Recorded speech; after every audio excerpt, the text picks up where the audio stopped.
जय हिंद दोस्तों, मेरे चैनल डिफेंस डिस्कशन में आप सभी का स्वागत है। आई होप आप सभी ठीक होंगे। दोस्तों, शाम के 7 बज चुके हैं। डिफेंस से जुड़ी कुछ खास खबरें लेकर मैं आपके सामने हाजिर हूं। पहली खबर जो है वो असम राइफल से जुड़ी हुई है, लेकिन मुझे लगता है कि आज शुरुआत अग्निवीर के साथ हम करें। अग्निवीर जिनको लेकर मैं अक्सर आपके साथ बातचीत करता आया हूं, एक बार फिर से उन्होंने साबित किया है कि वो जब भी जरूरत पड़ेगी वो हमेशा आगे खड़े होंगे, चाहे फिर वो बलिदान देने की ही बात क्यों ना हो देश के लिए। फायर एंड फ्यूरी कोर के जेओसी और सभी रैंकों ने अग्निवीर मनीष कुमार को नमन किया है, जिन्होंने 13 मार्च 2026 को कारगिल सेक्टर में कर्तव्य निभाते हुए सर्वोच्च बलिदान दिया। उन्होंने ट्वीट करके कहा है कोर ने कि दुख की इस घड़ी में शोक संतप्त परिवार के प्रति गहरी संवेदना फायर एंड फ्यूरी कोर जो है व्यक्त करती है। लेकिन मैंने कोशिश की कि अग्निवीर मनीष के साथ क्या हुआ, इसके बारे में बहुत ज़्यादा जानकारी मुझे नहीं मिल पाई। इसके लिए मैं माफ़ी आपसे चाहता हूँ। तो उनके साथ क्या हुआ ये तो जानकारी मुझे नहीं मिल पाई, लेकिन yes, fire and fury core ने जो है उनके सेक्रीफाइस को सलाम किया है। और फायर एंड फ्यूरी कोर में दिसंबर 2024 के बाद ये 7वें अग्निवीर हैं मनीष कुमार, जिन्होंने सर्वोच्च बलिदान देश के लिए दिया है।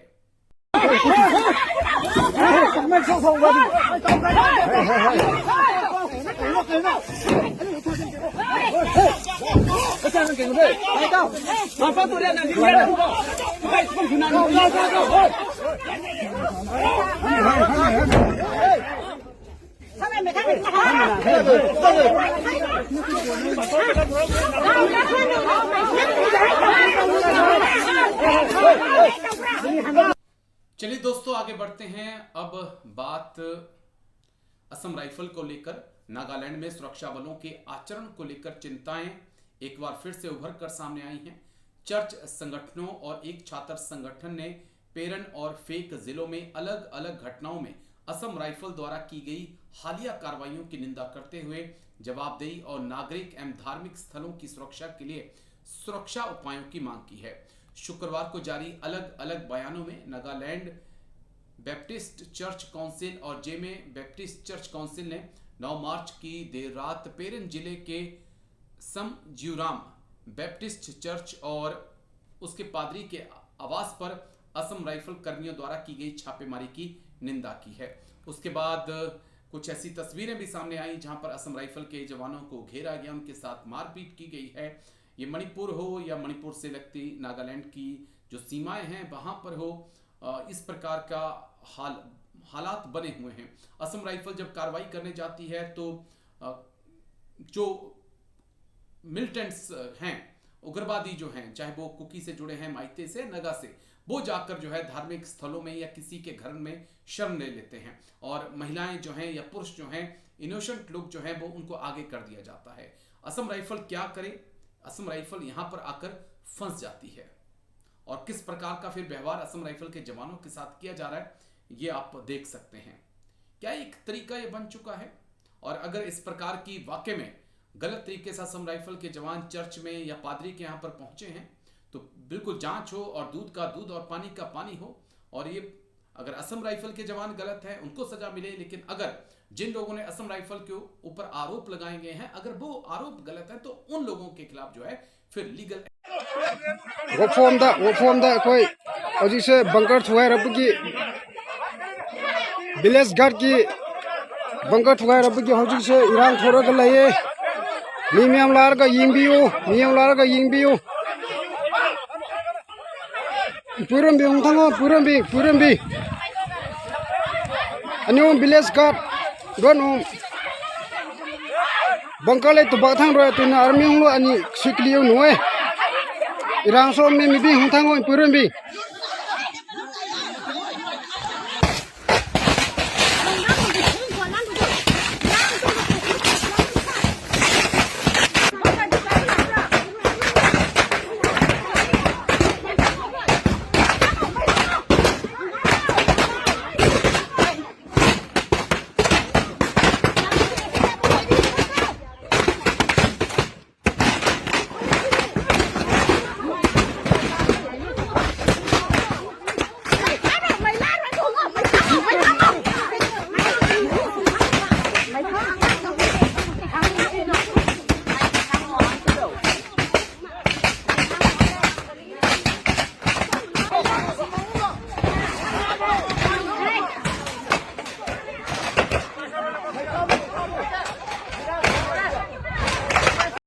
पास चेक नहीं है, हमारा पास क्यों चेक पोस्ट? क्यों check post? I don't want this, I don't want this, sir. Call करो. I will speak on him. Please remove this check post before we come and throw away this order. Okay. Please remove this check post before we come. Please. Remove नहीं है. तुम्हारे पास firing. ओकी versus army. चलिए दोस्तों आगे बढ़ते हैं। एक बेहद चौंकाने वाली खबर जो है वो मध्य प्रदेश के भिंड से सामने आई, जहां पर मिहोना थाना प्रभारी टीआई विजय केन पर पूर्व सैनिक संगठन के अध्यक्ष और रिटायर्ड सूबेदार मेजर राकेश सिंह कुशवाहा के साथ कथित मारपीट और गाली गलौज के आरोप के बाद पूर्व सैनिकों ने भारी आक्रोश फैल गया और शुक्रवार को भारी संख्या में सैनिक जो हैं वो थाने पहुंचे और टीआई विजय केन के खिलाफ जो है नारेबाजी की गई और जांच की मांग करते हुए कार्रवाई की मांग की गई है। सूबेदार मेजर साहब का क्या कुछ कहना है वो सुनिए, ताकि आपको पिक्चर क्लियर हो सके कि आखिरकार हुआ क्या है। कहाँ है उसको? बुलाओ. बुला इसको. कहाँ है? ये सिखा रहे हो तुम जनता को? ये सिखाते हो जनता को? दारू पी के यहाँ थाने में रहते हो आप लोग सभी? दारू पी के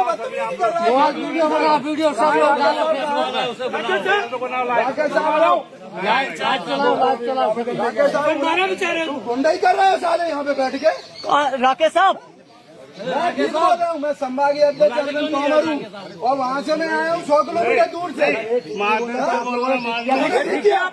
कहाँ है वो? कौन था जो राकेश साहब को थप्पड़ मारने वाला? कौन था? बताओ कौन था? वीडियो बना के वीडियो किसको भेजना था?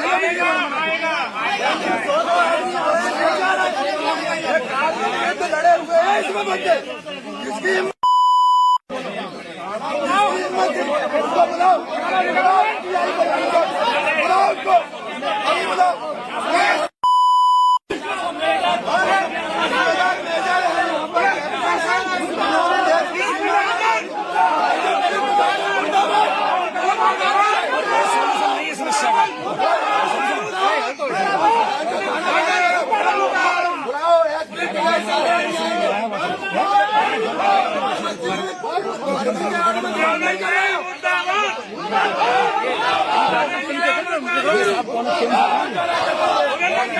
सूबेदार मेजर के ऊपर हाथ उठाया गया और अब पूर्व सैनिक जो हैं उन्होंने थाने का घेराव कर लिया है और सीधे तौर पर जो थाना इंचार्ज हैं जिन्होंने सूबेदार मेजर के ऊपर हाथ उठाया उन्हें चुनौती दे दी है कि दम है तो बाहर आकर दिखाओ और अब सूबेदार मेजर पे हाथ उठाओ, हम तुम्हें दिखाते हैं कि फौजी कभी बूढ़ा नहीं होता है।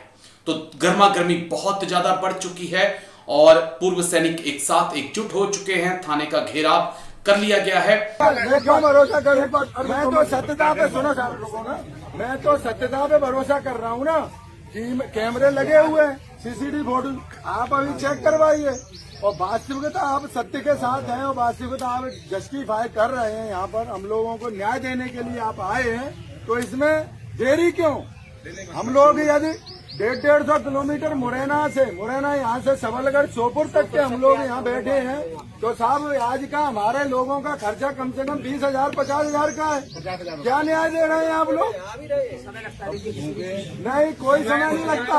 यदि भारत यदि अभी हमको आदेश मिलेगा, सुनो एक मिनट, अभी हमको आदेश मिलेगा यूनिट से कि अरविंद सिंह तोमर आप आइए, यूनिट को आपकी जरूरत है, हम लोग अभी जाएंगे। यदि भारत देश की किसी भी अर्थव्यवस्था पे अतिक्रमण होता है, आक्रमण होता है, सेना को तुरंत आदेश मिलता है और उस पर वो जाके वहाँ एक्शन लेती है। फिर आप इस प्रकार से हमें बहलाने फुसलाने के लिए क्यों आए हैं? सभी लोग हैं, आप लोगों से ज़्यादा सेवा ज़्यादा करेंगे तो आप पे जिम्मेदारी नहीं जाती, आपसे अपेक्षाएं नहीं जाती। तो सभी हमारे भाइयों से, सभी साथियों से, मेरे तो सभी वरिष्ठ हैं, उम्र में भी, अनुभव में भी सभी मुझसे बड़े हैं। तो हम चाहते हैं कि शांतिपूर्ण समस्या का समाधान अच्छा निकले। इसके लिए फिर आप जैसा हमें आदेश करेंगे वैसा हम तैयार हैं। आपको घटना की पूरी जानकारी है? हमें अभी दरअसल कल क्या हुआ उसकी नहीं, लेकिन जो सोशल मीडिया में जिस प्रकार से मैं सबसे पहले जो हमारे पीड़ित हैं, हमारे राकेश कुशवाहा जी हमारे जो अध्यक्ष हैं, उनसे आप पूरी पीड़ित सुने। इनकी एक मिनट पूरा अपना बयान इनसे सुने। इनके साथ क्या गलत हुआ, इनकी माँ के बारे में क्या बोला गया है। आप अगर प्रशासनिक अधिकारी तौर पे आप काम कर रहे हैं तो आपकी माँ मेरी माँ एक है, आपकी बहन मेरी बहन एक है, हम लोग समाज से जुड़े हुए हैं। तो पहले इनके बारे में बताएं। साहब को साहब मैंने देखा आपने वीडियो तो सर ऑडिटिंग कोई चेंज सब आते होती है, आपके पास प्रत्यक्ष में बैठे एक बात दोबारा बताओ, अपनी बात बताओ। जिससे समस्या रही है वो अपनी समस्या कम अच्छे से ऐसे ही बोलते हो फिर बात ओके। सबसे पहले जो हमारे तहसीलदार साहब आज हमारे सैनिक समाज के बीच में आए हैं, मैं तहसीलदार साहब का समस्त पूर्व सैनिक चंबल संभाग की तरफ से उनका बहुत हार्दिक स्वागत वंदन अभिनंदन करता हूँ। मैं आप सब लोग जिस तरीके से हमारे तहसीलदार साहब ने बोला कि आप सब लोग एक राष्ट्र की धरोहर हैं, आपने बहुत वो किया है, तो वास्तविकता मैं आपकी इस वेदना को एक हृदय तल से आभार व्यक्त करता हूं। लेकिन जिस तरीके से मैं फरियादी था, आज समस्त समाज सुन लो, मेरा जमीन का वो चल रहा था और इन्होंने क्या किया कि अपराधियों ने मेरी सरसों कतर दी। भाई रहता है यहाँ पे, ये है भाई खड़ा, वो किसान, उसने मुझे फोन किया। तो इस तरीके से हमने आवेदन देने के लिए गए थे, एसपी साहब ने लिख के दे दिया था कि आप जाओ उधर। मैं आवेदन देने आया था तो मैं शाम को पहुंचा तो मुझे 7:30 बजे तक बिठा के रखा। जो पार्टी थी अपराधी, उनको इन्होंने 2 बार फोन किया, नहीं आई। तो इन्होंने बोला आप जाओ, दूसरे दिन आ जाना। मैं कल जब इन्होंने मुझे बुलाया तो यहाँ अपराधी पहले ही बैठे हुए थे। तो यहाँ पे इंस्पेक्टर सिविल ड्रेस में है मिश्रा जी करके, तो यहीं बेंच पे वो अपराधी सभी बैठे थे। तो हमें बोला इधर बैठो, तो उनने वो हमसे पूछने लगे। तो अपराधी इसी बीच में एक पुष्पेंद्र नाम का है, सुनो गया, जबकि उसका कोई लेना देना नहीं। और ये वो अपराधी है जिन्होंने पंचायत चुनाव में सिकरबार का सर हुआ था, कोई कार्रवाई नहीं, हौसले बुलंद है। एक तो हमने बोला भी ऐसे ही था, तो साहब आपके सामने इस तरीके से कर रहे हैं। फिर वो उठे, हाँ, तो इसके बाद में वो हमें चैलेंज करके मारने का वो देके गए, तो गाँव में आओ तुम्हें चीर देंगे। फिर वो लोग चले गए ना, भगा दिए। मैं यहाँ पे बैठा रहा, आधा घंटे बाद मुझे ये सब लोग चले गए जो आसपास थे। एक SI साहब और अपने थाना प्रभारी अपने विजय केन, ये अंदर था दारू के नशे में धुत। तो इन्होंने हमें कथन के लिए अंदर बुलाया। मैं और मेरा भाई जैसे ही अंदर की तरफ गए तो ये दारू के नशे में धुत था। इन्होंने सीधा मेरे को बोला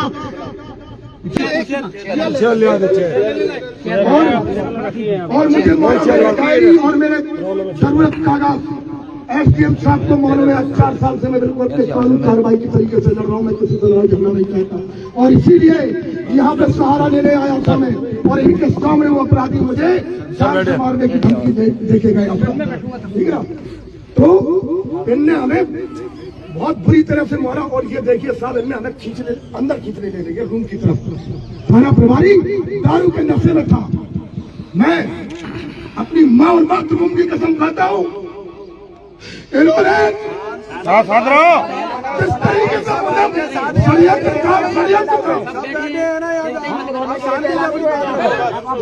तो इन्होंने मुझे अंदर घसीटे। मैं क्या करूँगा, ये तो दारू पिए हुए मेरे बटन टूट गए, मैं भागा साहब, पुलिस वाले मेरे पीछे पड़े, वो दिखाई नहीं दे रहे। और इसने किस तरीके से मुझे वो किया, मैं तो भाग गया हूँ। फिर मेरे शाम को शौक खूब सारी संख्या में नजदीक थे आए, तो ये गाय दारू पिए बैठा था, फिर भी हो सकते हो सभी पत्रकार बंधु शाम को आए थे और कम से कम हमारे 20-25 सेकंड आ पाए थे जल्दी, क्योंकि शाम हो गई थी। ठीक है, उसकी शरीर नहीं देख पाए हम लोगों ने, चलो थोड़ा भी अब सब आ गए, बहुत ऐसे गंदे लोगों का मैं चेहरा ही नहीं देख रहा।